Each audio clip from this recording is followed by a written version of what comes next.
สวัสดีเมื่อนี้มาพบกับพระศรีโหบุญมีประเสริฐซึ่งเก่าซึ่งเคยนะครับพระศรีโหสุภามารูมาส้มนากุฏิเนาะนากุฏิวัดบรพาบาทห้างแห่งเมืองคงสรุนแขงสารวันฝากติดตามไปเลย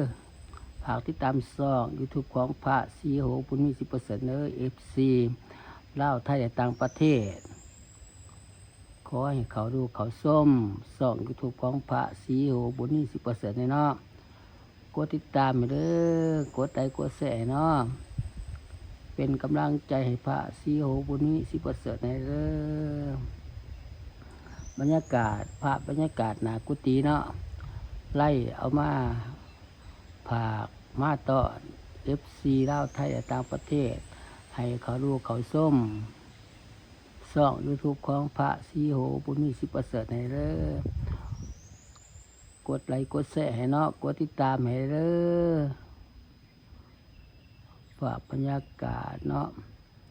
ฝากบรรยากาศหน้ากุฏิไล่เอามาให้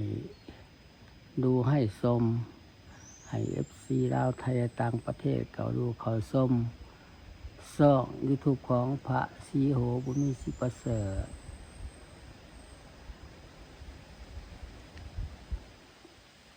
ฝากติดตามให้เด้อ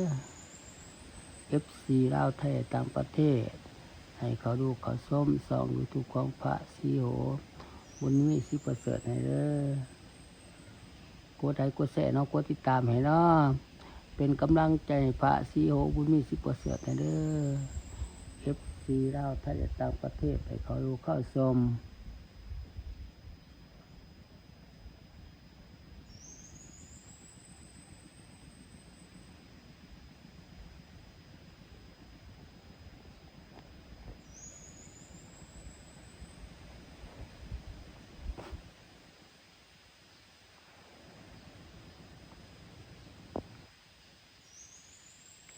กายฝากบรรยากาศหน้ากุฏิให้ดูให้ชมให้ FC ลาวไทยต่างประเทศเขาดูเขาชมเนาะ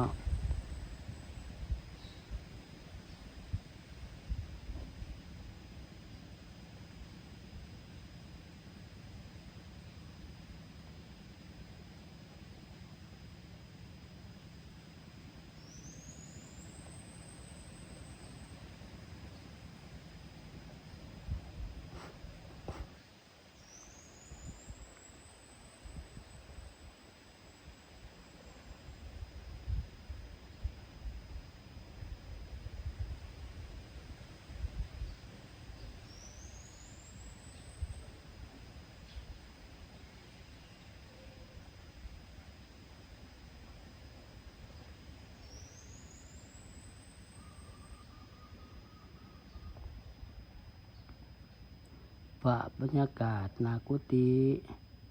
วัดบรพาบาทห้างแห่งได้เอาฝากบรรยากาศหน้ากุฏิมาให้ดูให้ชมให้ FC ลาวไทยต่างประเทศเขาดูเขาส้มเนาะช่อง YouTube ของพระศรีโหบุญมี10%ให้เด้อกดไลค์กดแชร์เด้อ FC ลาวไทยต่างประเทศกดไลค์กดแชร์ให้แหน่ฝากเป็นกำลังใจให้พระศรีโหบุญมี10%ให้เด้อเป็นกำลังใจให้เด้อให้ได้ผ่านมาไว้เนาะให้ได้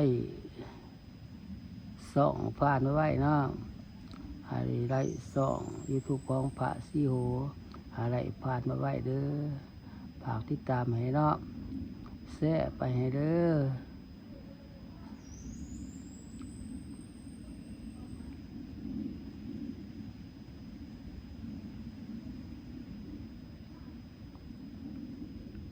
ฝากบรรยากาศเนาะ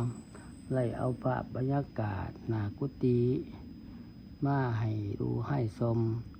ให้ FC ลาวไทยและต่างประเทศเขาดูเขาส้มอยู่ในช่อง YouTube ของพระศรีโหบุญมี10%ให้เด้อกดไลค์กดแชร์เนาะกดติดตามให้เด้อเป็นกำลังใจให้พระศรีโหบุญมี10%ให้เนาะใ อะไรผ่านมาไว้เนาะอะไรผ่านมาไว้เนาะอะไรผ่านมาไว้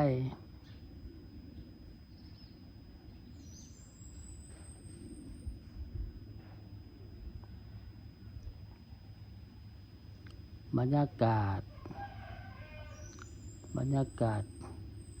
หน้ากุฏิเนาะได้เอาภาพบรรยากาศหน้ากุฏิมาให้ FC ลาวไทยและต่างประเทศเขาลูกเขาส้มอยู่ในช่อง YouTube ของพระศรีโหบุญมี10%เด้อกดไลค์กดแชร์ให้เด้อกดติดตามให้แน่เป็นกำลังใจให้พระศรีโหบุญมี10%เด้ออะไรผ่านมาไว้เนาะคลิปนี้กับพระสุกุลาไปก่อนบ๊ายบาย